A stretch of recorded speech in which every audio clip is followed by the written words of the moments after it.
Hello everyone, my name is Dr.Caztendo. A few days ago I was watching some videos by a YouTuber named HoopsandHiphop. By the way, awesome YouTuber, you should check him out. I came across a video called, well, you guessed it, 5 terrible Pokemon theories that make sense. Also, great video by the way, check it out. But that video gave me an idea. I'm not smart when it comes to Pokemon, but I am smart when it comes to Legend of Zelda. You could even say I'm a historia of knowledge. No? Okay. I know, that sounded dumb. But even so, I've dug into the Legend of Zelda lore, and even played the games countless times. Although Pokemon may be waters I'm not too familiar with, I'll just stick to waters close to home. These theories will be a few I came up with, but found evidence where they might not be true, and some others that are just as crazy. Like I say with most of my theories, take each theory with salt or something like that. Before we start, we're not going to talk about these 2 theories, so let's just put this where it belongs. There. With that settled, let's move right on to number 5. Number 5 is one I came up with on my own, and it's that the Lost Woods was moved from its original spot by the Hylians. At first you might be a little confused on the thought of Hylians moving an entire forest. Well, even though it sounds absolutely crazy, it's actually very possible. See, Lost Woods was always constantly growing throughout each game, and in each game the Lost Woods is always in a different spot, but most of the time it's located south of Hyrule Castle. It always grew at a rapid rate, and was most likely seen as a threat, but with the Great Deku Tree around, the forest would be kept in check. But not every game had a Great Deku Tree to keep it in check. We have seen the Hyruleans before cutting down trees near the Lost Woods in A Link to the Past. And in Breath of the Wild, we see what Hyruleans can do when they are determined, like how they are determined to find the divine beast. So who's to say they didn't move the forest? Its location is very conveniently placed on an island in between Hyrule Castle and Death Mountain. This makes sense why they would move the forest here. It's close to Hyrule Castle so they can easily get the Master Sword, and also keep it protected by the Great Deku Tree. And also, if they needed to, they could easily burn it down or harness it if it ever got out of control. I know each game normally isn't always consistent, but the Faron region is still located south in Breath of the Wild, where the Great Deku Tree originally resided in. But now it's a rainforest. I also seen another YouTuber named NintendoMaskedBandit, where he talked about a mystery about a big tree stump and why it was cut down. But it is still a mystery. Well, this could go along with this theory, since they kept cutting down trees until they could move the forest into a spot where they wanted. Although it's still a bit off, as it'd be weird for a Great Deku Tree to move unless they replanted it when it was a sprout. And once they moved it to a suitable location, they mined the area around it and made it into a moat.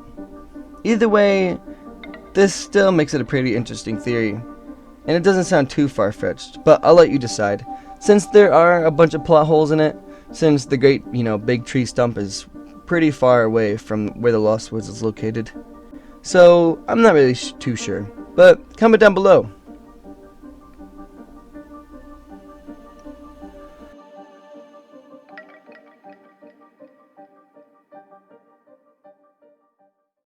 Number 4 is more of a myth than a theory, but it's one many Ocarina of Time players know very well, and that was the myth about receiving the Triforce in Ocarina of Time by getting to the Sky Temple, or the Temple of Light.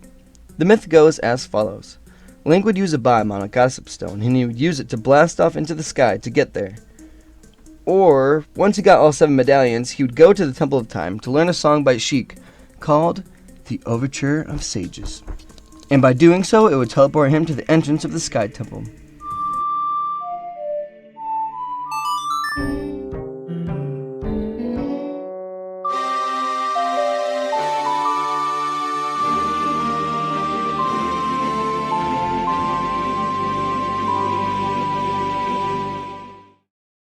Or you'd get a ride by the Sage of Light Rauru in his Blathers form. Of course, this was proven a hoax, since there is actually no way to get the Triforce in Ocarina of Time. But what if the Sky Temple did exist? This is when the terrible theory would come into play, but I'm not really too sure if you'd call it a theory or not. But I'll let you guys decide. That theory is the Temple of Light, or Sky Temple, is in another game. And no, not the Sky Temple in Twilight Princess. I'm talking about the temple stage in Super Smash Bros. Melee. I know this isn't in Ocarina of Time, but Melee did come out 2 years after Ocarina of Time was released, and 5 years before Twilight Princess gave us the temple in the sky. Who's to say they didn't scrap it and they brought it back, but as a stage in Super Smash Bros. It's the only Zelda stage that isn't an actual location in any Zelda game.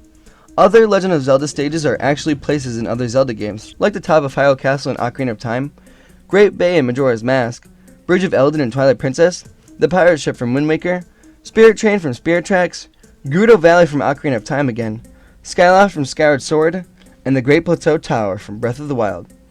I mean, yes, they are just stages in Super Smash Bros. And the N64 stage is a place we don't go to. It's still meant to be an Ocarina of Time, of course. Because if you're in front of Hyrule Castle and you look up, it matches the stage almost identically. Minus the tornadoes. So, it exists in the game. But the temple stage does not exist, which is quite odd how the temple is a literal floating island in the sky with a temple on it. Really weird, right? Looking at this stage more in depth, it's really easy to see how this could easily be the Sky Temple. By looking at this area all the way to the left, it could be where you would be teleported to once you played the Overture Sages. And once Link arrived, Link would make his way all the way to the right, where there is a path that perfectly leads up to the temple-like building, to the back right. And oddly enough, it has a bunch of suns on it. And I also need to mention the Triforces on everything. I mean, yeah, it's a Zelda stage, so it's expected. But all the way to the back of this stage is a Pantheon-shaped building, which is similar to where Zelda was kept in Zelda 2, Adventure of Link. Also next to this building is a tower that comes off the Light Temple, and a door that would probably lead up to the Pantheon, which would have the Triforce inside. The entrance appears to be blocked as well, but due to the limits of the camera, it's impossible to see everything. Maybe this would have been where the Unicorn Fountain would have been. And it would have been inside the Pantheon-like building, and maybe the dungeon item would have been the light arrow. And once you beat the temple, Sheik would reveal she's Zelda, and everyone would get the Triforce. It would make a ton of sense, but it's just a terrible theory for this video. Perhaps we'll never know if I'm right, but it's always fun to think of cool stuff to make the games more interesting, even though they already are.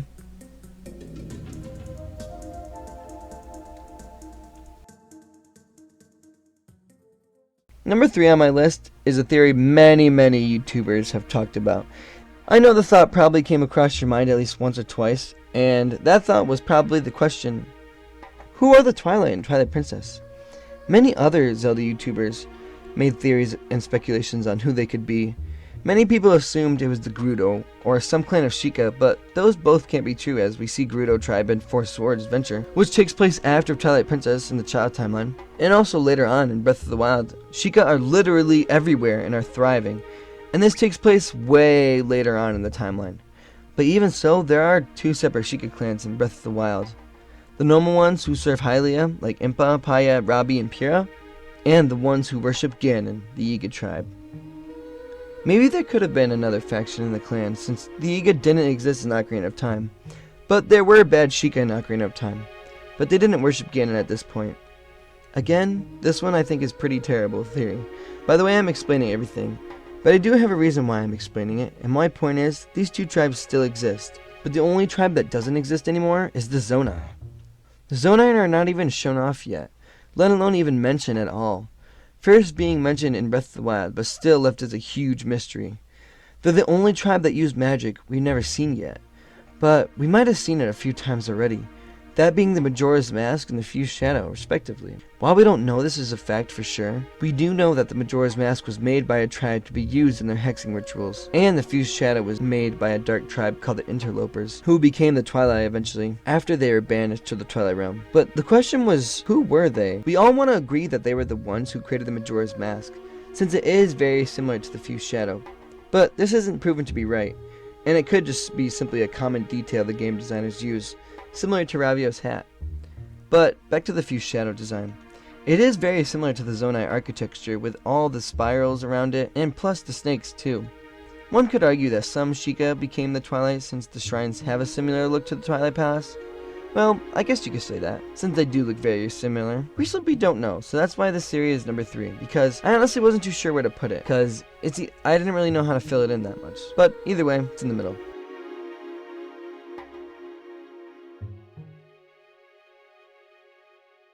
Number 2 is one I kind of played around with for a while.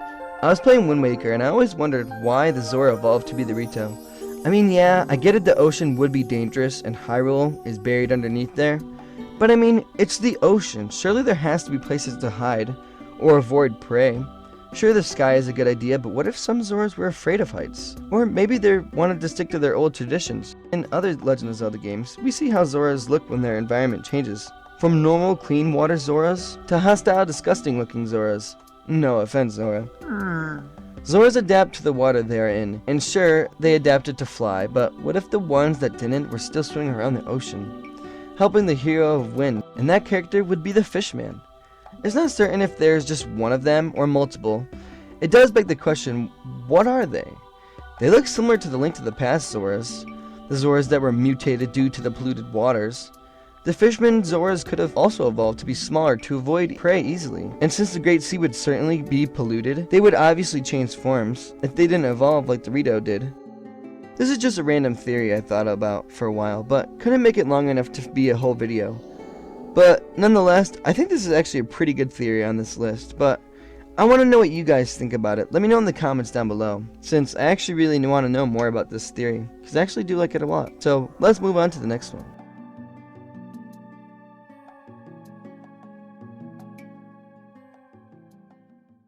This last terrible theory is another I came up with myself, but was just too short to turn into its own video, like the other ones. I made a theory similar to this one on my own channel, which you could check out if you wanted to.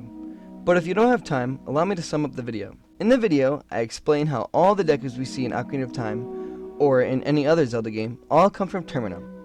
I'll explain more since it helps this theory make sense. Basically, the evidence I have for this is the Deku Scrubs are the ones who created the portal from Termina to Hyrule, and they most likely used the Lost Woods as a playground. More evidence could be the architecture of the first few rooms we go to once we arrive to Termina. The walls have the same designs as the walls in the Deku Playground, and in Woodfall Temple. I also need to mention the constant use of the Deku Flowers to get around. Plus, this is where the Deku Butler's son is located. Now, before you ask, what's the point in all this? Well, you saw that it said Great Deku Kings. Well, what if the Great Deku Tree and Deku King are one and the same? Now, this can mean two things. One, being that they are universal counterparts to each other, which is probably what they really are. Or two, being the Deku King will be a descendant of the Great Deku Tree. Confusing? Probably. But while running around the Lost Woods in Breath of the Wild, you notice a bunch of trees with faces on them. Now, one might just think that they are just put there to be creepy, which is probably the real reason, but I think it looks similar to the Deku Butler's son, a tree-like husk that's void of life. However, the trees in Breath of the Wild look more like dead Koroks. Where am I going with this? Well, originally I was thinking the Lost Woods would be a sort of graveyard for the Deku, if you really want to call it that. But maybe, what if it's something more?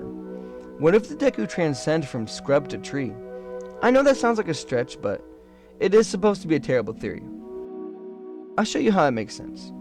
And again, I wasn't too sure about this theory, but I can't stop thinking about it. But then it all started to make sense. Both Deku King and Great Deku are one and the same. Notice the giant bulb on Deku King's head? Sure, it looks like it's supposed to be a crown, which it probably is as well, but what if it's a bud? I know I've said too many what ifs throughout this video, but it's good to ask questions as long as I can answer them. Otherwise, it would just turn into a speculation. But back to the bud. Recently, I was playing Pikmin, and I happened to remember this theory, oddly enough. For those of you unfamiliar with Pikmin, in Pikmin you control these tiny little plant-like creatures and use them to find your ship parts. You can grow your Pikmin and make them stronger by using nectar. Pikmin have 3 stages, leaf, bud, and flower, respectively. Maybe the Deku Scrubs also share this life cycle, from leaf to bud, and then eventually flower. When you look at Deku King and Great Deku side by side, both have mustaches, and the Great Deku tree also looks like a husk, similar to the other dead trees. And like a Pikmin when it dies, it leaves a seed. However, for the Deku tree, this cycle would be different from the Scrubs, and would take on a whole new look. However, we don't know the fate of the Great Deku King from Termina, but maybe, just maybe, he too is a Great Deku tree. I had fun talking about these terrible theories, and I love thinking of ways for all of them to make sense. I know there are probably tons of plot holes in every one of my terrible theories, but please, do tell me in the comments below. Hopefully you enjoyed this video enough to leave a like, and maybe I'll make a part 2 with more terrible Zelda theories that make sense. Check out HoopsandHiphop for his list of terrible Pokemon theories that make sense. He has a few on his channel, so make sure to like all of them. As always, I'm Dr.Caztendo, and I'll see you guys next time. Bye!